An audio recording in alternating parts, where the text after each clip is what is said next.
So we have some more work around here. Women's basketball, we have Georgia leading Clemson 47-38. We have some other games here going on right now. There are 5 games going on right now that I'm going to be looking in a row. 5 of them. We had, and you just saw there, May 69-66. North Dakota State gets a big win over Boise State, the Huskies. Utah up 41-38 over Arkansas Pine California Baptist 53-41 over Texas Southern. 48-38 Northern Long Beach over Elon. Beach area, now it's 43-41.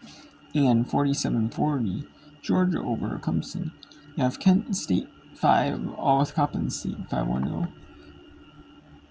We have UTSA leading UT Arlington 8-0.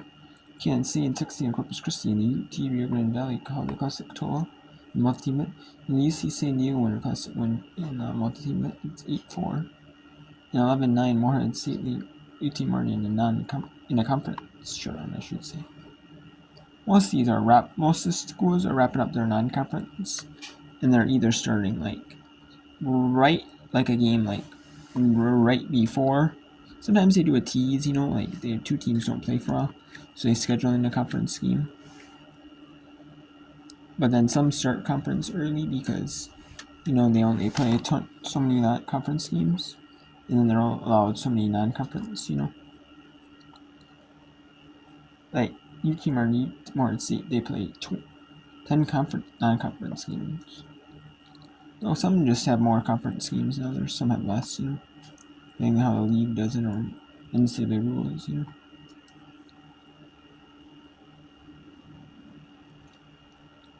So let's go to the San Diego Classic. 49-40 Georgia leading Clemson.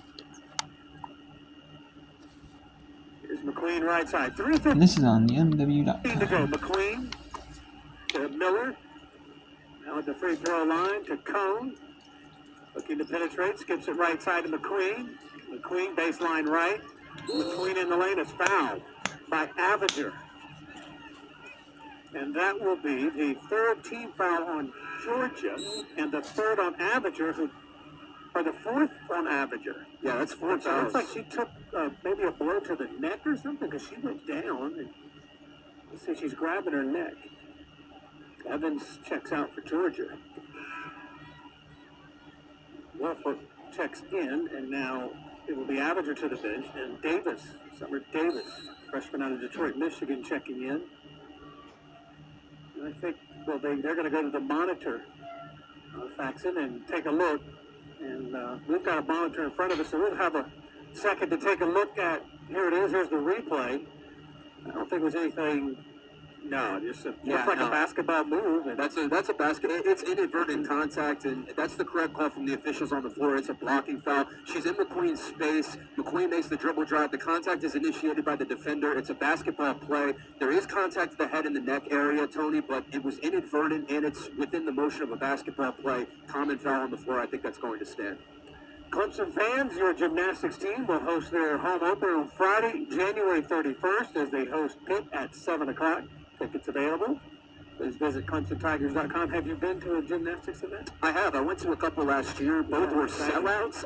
It's amazing. Blown away by what Amy Smith was able to accomplish in year 1 at the helm of the program, and also a heck of a hire by Graham Neff, if I say so myself. Well, he's had a few of those. Yeah. One of them sitting to our right. I've gotten to know Sean a little bit on this trip, but you've actually spent a lot of time with him. Very personable person. Oh, yeah. I say young man. I looked around the bus on the way to and from the airport. I'm the oldest guy on the bus. Even the bus driver. Tony, if you're the oldest guy on the bus, we're in good shape. Well, it's whatever. Anyway, by the way, Clemson baseball fans, season ticket requests now available at ClemsonTigers.com. Single game tickets for IPTAB members are available on January 24th and for the public on January 30th. Also, one of the most exciting teams you'll see on this Clemson campus, the softball team. Softball single game tickets available to IPTAB members beginning on January 24th as well. It goes on sale in the public on January 30th. Baseball exciting, and what Eric Bakich has done in a short period of time on campus, and the enthusiasm and everything surrounding the baseball program. And then, of course, softball has been a hit since John Rittman has shown up in the upstate and has done a tremendous job. We're looking forward to seeing this ball club, both ball clubs this spring, because when the temperatures in Clemson get a little warm, so do baseball and softball. Oh, yeah. I mean, number one, backage ball is electric. Backage ball. I think this is the year for Omaha, Tony. I don't want to get out of my skis, but Cam Canerella might go 1-1 in the MLB One draft. step at a time, and it was what? First round, and then you make the supers, and that next chronological step logically would tell you it's Omaha. Let me tell you, I've been around a lot of baseball in my time, as you know. We've talked about it. Cam Canerella, and I told folks this last year, and some different people that I saw in the media. The one guy in all my years of being around 30 years of college baseball and seeing a lot of pro baseball as well. The thing about Cam Canerella, you watch an outstanding pitcher, if you will, a dude that the Tigers are facing, someone throwing mid to high 90s, and when you look at what Canerella does, he's never overmatched. Doesn't mean you're going to be successful every time. That's impossible in baseball. But you can tell from early on, he's the type of hitter that is never overmatched by pitchers who have some of the best stuff. Yeah, he's a special talent, and he's a 5-tool player. Those don't grow on trees, Tony, as you know in your time around the game. And Coach Backett just got him a special one, and he's got a great supporting cast around him. Should be a fun year in Tiger Town. He's been able to keep him. Oh, yeah. So it looked like it was just a common foul. Comes to 3:05 to go into third. Tigers trailing by 9. Time to make a move. Down 49-40 to inbound baseline to our right. McQueen dribbles top of the key. Summer Evans pull up 17-footer. Good. A little set play coming out of the break in with 2:55 to go. Lead down to 49-42. Coach Bobby and his staff do such a great job in those ATO scenarios, getting open looks. Big shot from Summer. Need a stop right here. It's a big 3 minutes towards the end of the third quarter. And underneath it goes to Wilford, working against Miller, forced it off the glass. No good. Miller pulls down the board. Chance to cut the margin. Tigers have it. 2:30 to go in the third. Here's McQueen. Down the lane. Almost had it knocked away. In fact, she did, but right to Miller, back to McQueen. Shot clock at 19. She'll reset the offense near the center circle. Dribbles to the right side. Loyal working on Flournoy. Dribbles to the free throw line, pulls up from 15, left it a little bit short, and Georgia gets the board. Evans pulls it down, and she'll get it off to Flournoy. Flournoy launching a straightaway 3 and buries it. 52-42 Georgia, kind of just left wide open, huh? Yeah, and Flournoy is not a hesitant shooter at all. She leads this team in three-pointers attempted, and she will make you pay from long range if you leave her open like she did right there. Big-time shot. Yeah, 1:52 to go. And we have a minute and 52 to go in the Husky cut in the San Diego Classic event. It's a Husky. Let's go behind Bluff here. Let's show some of the swag here. I'm going to show some of the swag in Conference USA. Conference USA has the best conference tournament. They used to have it where Conference USA would have 2 courts simultaneously around one. Let's see what that. How was that good conference tournament?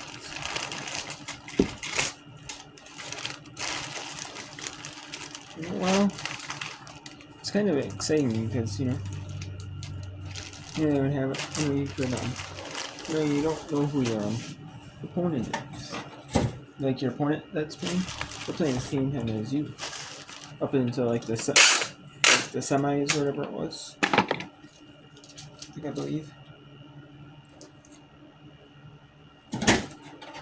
So then when they're go down to one court, have it so you have the men and women's or the same.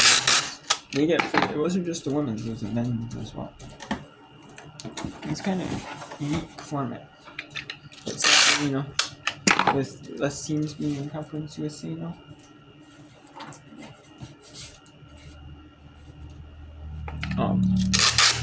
they got rid of that format, unfortunately.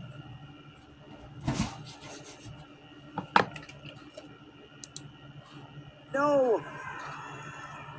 And the Miners, I like the effort by in Big Wave, but she was out of bounds once he touched it. And the ball belongs to Arkansas Pine Bluff. Pine Bluff out-rebounded the Miners 30-16 so far this afternoon, Benji. Ridiculous. Against a UTEP team who normally rebounds the ball well. Here comes the pressure by the Miners.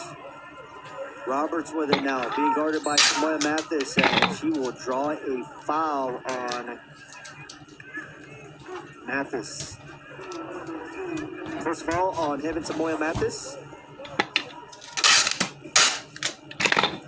Arkansas Pine Bluff in the double bonus. Yeah, just a little too much there by Samayoa Mathis. And going to the line is Empress Roberts, who's got 4 points in this game. A little too fast on that free throw attempt there, Benji. She's a 67% free throw shooter, the junior. Makes the second one, though, and now she's got 5 points in this game. And the lead is now 3 points for the Lady Lions. Nice pass underneath, and Bengwe versus Marshall. Makes a move, and she scores. Nice move by Indak Bengwe. She's got 5 points. That lefty layup coming in clutch right there. Former Miner Allen with the basketball now. Passes to Marshall, loses the rock. And we're going to have a reach foul on Ashley Rojas. First foul for Rojas, the junior. And she's the one that hit that big three that gave Arkansas Pine Bluff that lead. Yeah, it started their little run. Bengwe loses the basketball. By the way, the Miners have only scored 8 points in this third quarter. Arkansas Pine Bluff has scored 11 points. And remember this, at one point UTEP was outscoring Arkansas Pine Bluff, but they're in the middle of a 6-2 run here, Benji. You know, they've just scored the basketball better the past few minutes. It's been a game of defense and turnovers in this third quarter for both sides. And then Tetsaye drives, and Tetsaye gets the lay-in. And now she is in double figures. She's got 10 points to lead the UTEP Miners in scoring. And the Miners retake the lead. Roberts gets it to Boyd. Boyd makes a nice move, but that's going to be a steal by Irene Asensio. 2 on 3, and last touch by Arkansas Pine Bluff. Yeah, it's a great effort by Rojas to go coast to coast and try to disrupt the play, which she did. As you take a look at the replay, there's a steal by Asensio. And here's the good defense as well, forcing the ball to go out of bounds there. Not giving up the easy bucket. Turnaround shot is going to be good for Dunya Zekovic. And she's got 4 points. But quickly, here comes Arkansas Pine Bluff. Allen, spin move, takes the shot, and she will draw the foul on Samayoa Mathis.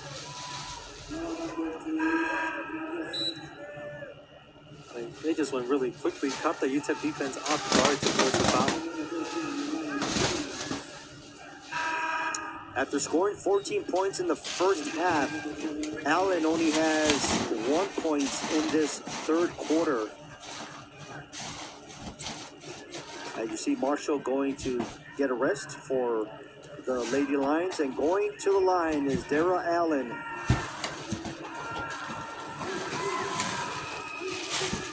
Doesn't get the first one to win, a 75% free throw shooter. 15 points tonight. The former Miner playing at the Don Haskins Center, coming back to El Paso. And you should be excited, and she has had a tremendous game as she leads all scorers in this game with 16 points.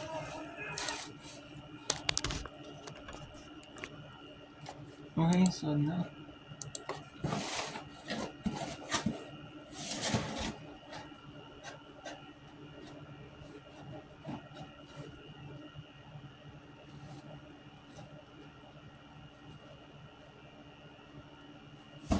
now let's go to Texas Southern, taking on California Baptist.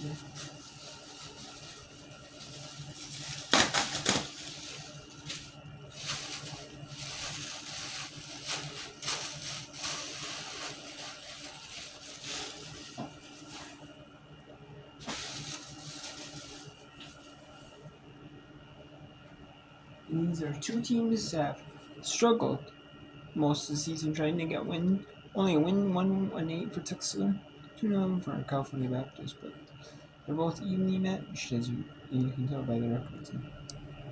Playing pretty well.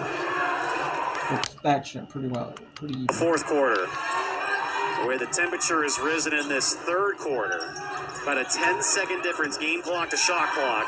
Fantroy, what a bucket! Asia Fantroy. Now shot clock turned off. Just a 5-point game.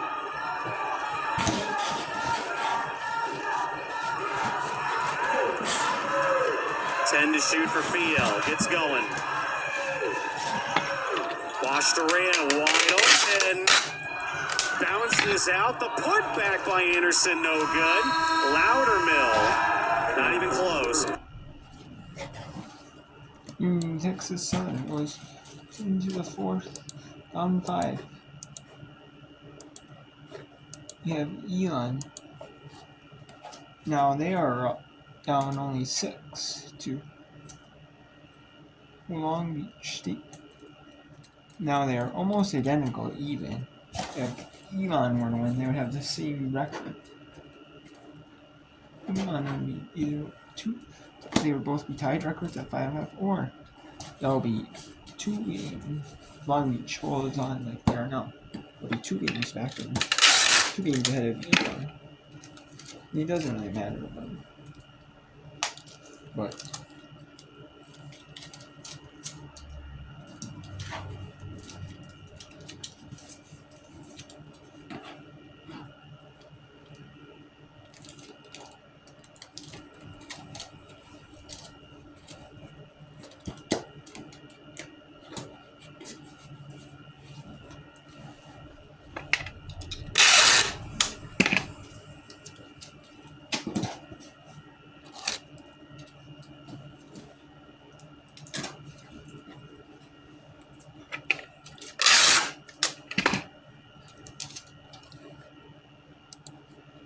Tucker lost it, and it's knocked out of bounds by Elon. So Long Beach State's going to have the ball with 3 seconds on the shot clock.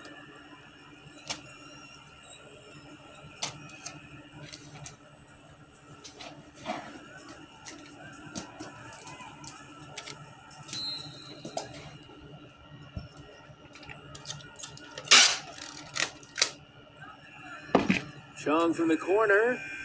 Couldn't hit. Out of bounds. Elon ball. Going to be a dark shot clock here with just above 29 seconds to go in the third. And down by 6. Phoenix with the basketball. Gotta sit down and defend.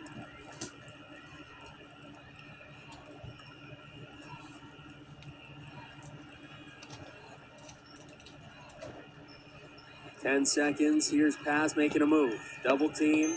Gets it away. Doty didn't take the 3. Pulls up deep 2. No. Then a foul called. Late whistle coming in. It's going to send Doty to the line. Fouls on Richards. with 3 seconds left in the quarter, Elon is going to head to the free throw line. And they're going to try to cut this to a 4-point lead.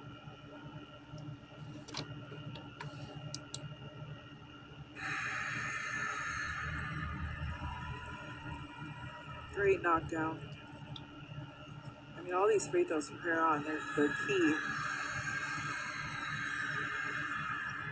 Makes them both. 4-point game with 2.7 seconds left in the third quarter. Let's see if Long Beach State gets something off here. They might, but Richards gets it into Chung. Chung from half court fires away. No good. no good. And that is here.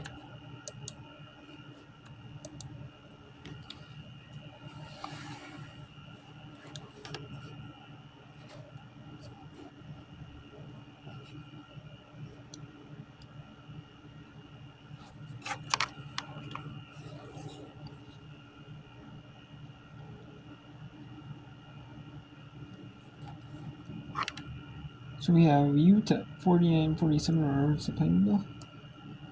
California Baptist 59-54 over Tucson. 59-55 Long Beach over Elon. Beach over Elon. Georgia in the San Diego Classic 58-50 over Clemson. In the GC in the multi-team event. In another multi-team event, Grand Canyon up on Florida 39-25 at halftime. 14-11 Coppin State leading Kent State. Kent State leading the Coppin State leading Kent State You have UTSA of the American leading WAC, Lee Tarrantson 24-07. Summerlee, Kansas City up 3 on 16 in Corpus Christi. And we have two OVC teams now, 25-21. UT Morehead State and Northern Kentucky leads UC San Diego. Two teams have been struggling this year, but Northern Kentucky 23-18. Oh, the Northern Kentucky the Rising, UC San Diego of the Big West. And Furman is battling Washington. Furman of the SoCon, Washington of the Big Ten this year. And that is at 5:35 Eastern. That is going to be at 2:35 Pacific. That was delayed 5 minutes. They went 5 minutes extra the first game did. And they have a half hour rest between the two games, or half hour practice time. So there's been pushed back 5 extra minutes. Their first one went 5 minutes long.